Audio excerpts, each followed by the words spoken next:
Hey, good morning, Barb. I just want to add to your road closures here, and let's bring up our camera that just landed at scene.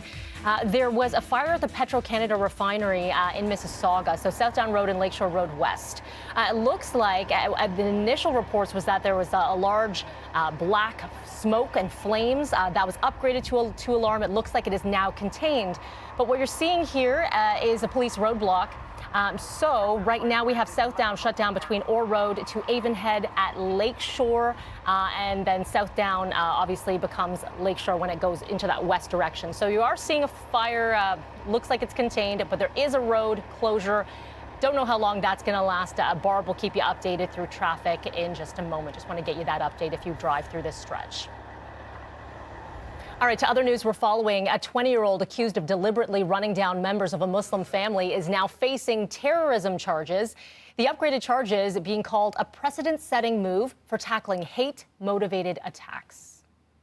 It's almost a symbolic thing because you can't get more than life, and you can get consecutive life anyway. It's supposed to serve as, maybe a deterrent or a message or something. But when it comes to homicide, you can't get any more than life. Nathaniel Veltman is now facing a terrorism charge for each first-degree and attempted murder charge. Members of the community paying their respects at a London mosque say it was the right thing to do. It should be shown that somebody who looks like him, who's the majority population here in Canada, cannot go out and kill 4 people of color and have it be called something that's not terrorism. Because that strikes fear in the people of that community's hearts. I'm part of the Muslim community. I do fully believe that, it helps make us feel that justice will be served. A 9-year-old boy also injured in this hate-motivated attack is expected to recover. The 20-year-old suspect back in court on Monday. All right, after a marathon sitting at the legislature, the Ford government has passed an election advertising bill using the notwithstanding clause, and the move is meant to reel in third-party ad spending.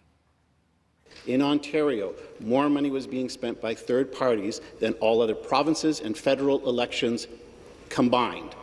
That is what the opposition is fighting to retain. Bill 307 restores changes made to the Election Finances Act that had been declared unconstitutional. It means that third parties can only spend $600,000 in the 12 months before an election is called.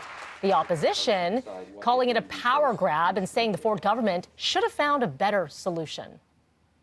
What any one of the members of cabinet could have done is brought forward a piece of legislation that meets the requirements of our Constitution.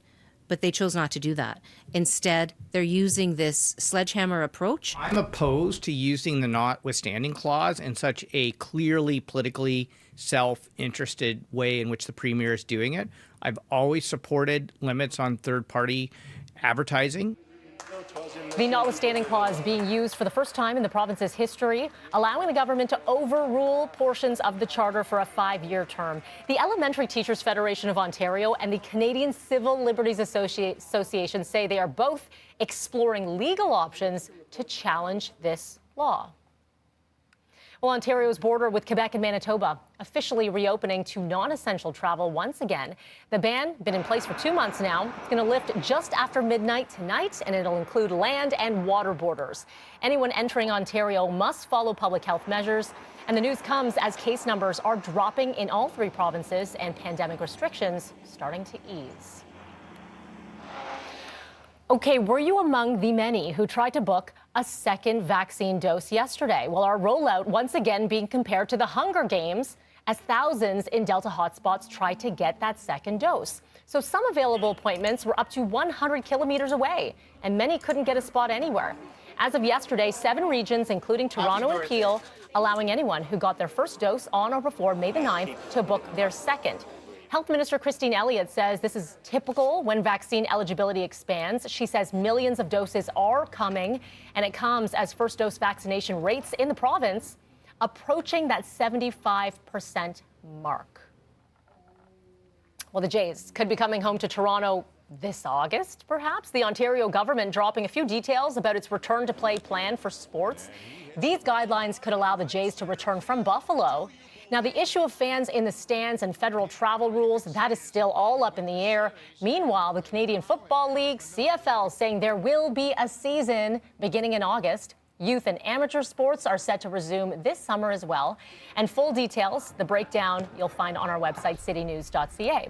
And we got some good news for those thrill seekers out there. Woo! Canada's Wonderland reopening for season pass holders on July the 5th.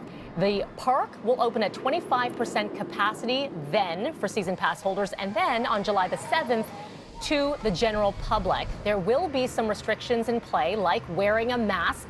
You need to do that at all times. Reservations will open at 9 o'clock Thursday morning on their website. Keep in mind, you have to do it by reservation. Massey Hall also announcing its reopening plans for November after undergoing millions of dollars in renovations. And it's just down the street from us here. Massey Hall, beautiful venue on Victoria. Iconic names like Gordon Lightfoot, Buffy St. Clair, and Broken Social Scene will headline the first show in the 127-year-old concert venue, and tickets, they go on sale June 21st.